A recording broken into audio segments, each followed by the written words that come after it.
So this is my earliest memory as a child. I was, I can't say exactly what age in the crib, but my guess is under a year old. And I remember laying in the crib, and one of my favorite things in the crib, I look forward to it a lot, was when the sunlight came into the window.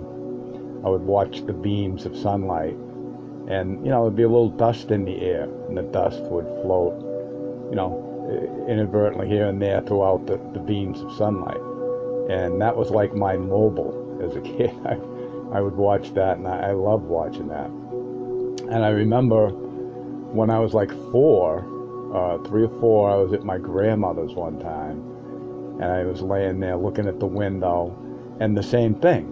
The sunlight, beams are floating in, and I was watching the dust particles float by, and I felt guilty because I thought it was like sucking your thumb, something I shouldn't be doing anymore, something for the crib. Not anybody ever said anything to me about it, but at that time I was probably, just over thumb sucking or getting over it, and I felt this odd guilt because it was a pleasure I had in the crib, and now at 4 I thought, oh, I'm so old, I should be over this. My next childhood memory is slightly controversial because I was told the story, I know, later in my life, but I also I would have to say body memories of it as much as anything, but I think I have actual conscious memories of it. And that was this, again, at my grandmother's house, and they had this big, kitchen, not a kitchen table, but a dining room table.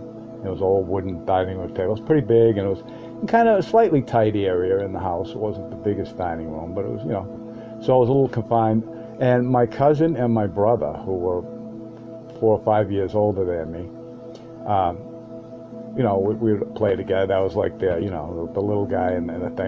And what they did with me there, my grandmother was a great cook and everything, and she had probably more than one breadboards, but this was a particularly big breadboard. It was a fairly long breadboard, and they would pick me up, put me on the top of the breadboard, and slide me down. And I remember sliding down the breadboard. I'm somewhere under a year old when they did this, and they would get in trouble. They'd get caught doing this, and what are you doing, Larry? That I heard that part later. I don't remember that part as a kid, but that was my other earliest memory. My third memory is we lived in a part of Boston called Mattapan, and I was under 2 years old. Exactly what age when I did this, I'm not sure. But and it was a little suburbanish area at the time, and you could walk to the main street in Mattapan and probably normal adult. I don't remember exactly because I moved when I was 2, but probably within 10 minutes or something, you'd be on the main road, a little more than that, 15 tops. And so there was, from my house, about halfway to the main road, there was a little pet store, little white pet store. I remember it had like a half moon window, and it was a little old shop like you'd see in the 50s. And they had things in the window, right? And I'd probably gone in there other times with my whomever, my brother. I don't know, my brother was too young to have me there by himself, but I don't know if I ever went in there, but I was pretty drawn to the place and whatever they had in the windows. And at that time, there was a popular song, which I must have absorbed unconsciously, and that was "How Much Is That Doggy in the Window?" was, exactly what year that was popular, but it was right in that area. And, catchy little tune. I'm sure most people have heard it.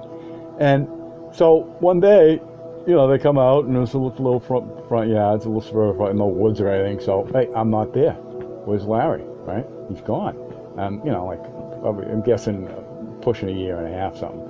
And can't find me. I don't know exactly what they did, how they came to find me. But they did find me. I was up at the pet store, standing there staring in the window, of the, whatever. I assume maybe it was puppies, whatever they had in the window. That's what I was enamored with. So I made myself probably about an 10 minute walk to get up there.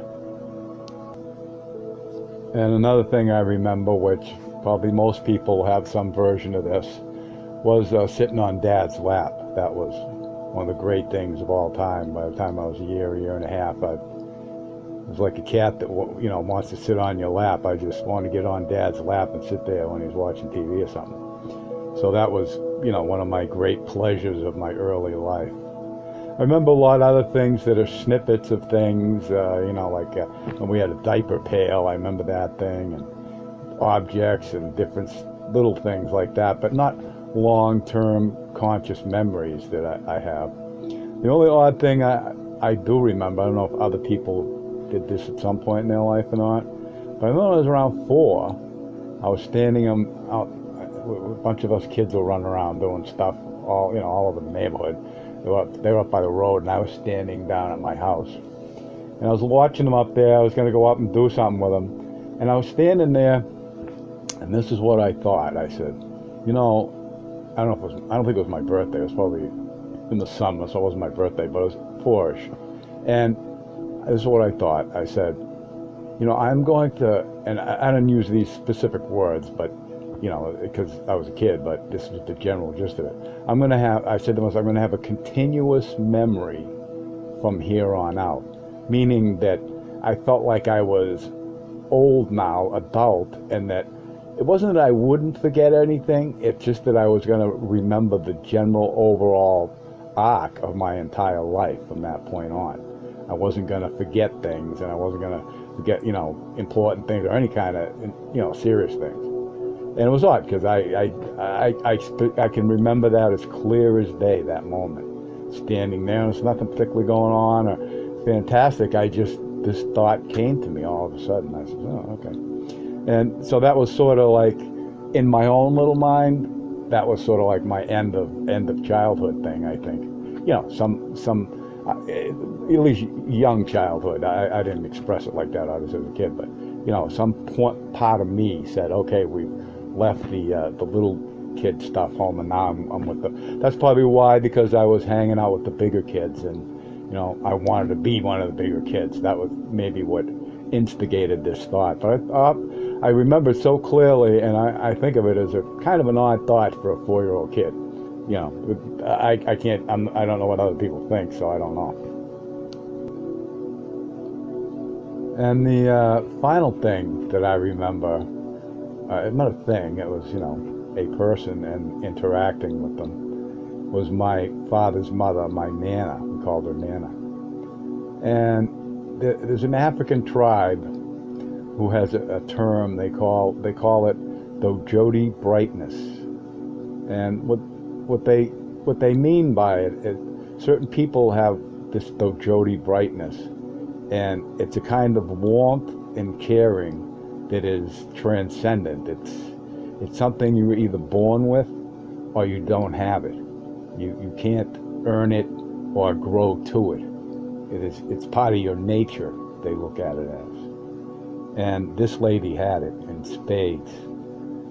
As little kids, I remember everybody loves the grandmother, of course, or most people. But this lady was just, even as a kid, me and my brother knew that, this is, a very special person. It wasn't just that she nurtured you. It was like an angel was nurturing you or something. It was really transcendent. I even think back of it and it chokes me up. She was such a wonderful person. And, it rubbed off on us. It was like to be able to be near something like that was quite transcendent. She wasn't a perfect person. She had her faults like everybody else. But that's what they mean by it. Once you have this, everybody sees it. Everybody near you knows it. Whether they have a word for it or not is irrelevant. It's just some people have this kind of warmth to them that you can't fake, or you can't you can't create on your own. You either have it or you don't have it. And so me and my brother were lucky enough to experience that in our youth. And I'll tell you a little more about my grandmother in the next one. But that was probably the warmest person I knew in my life, in my youth, was my Nana.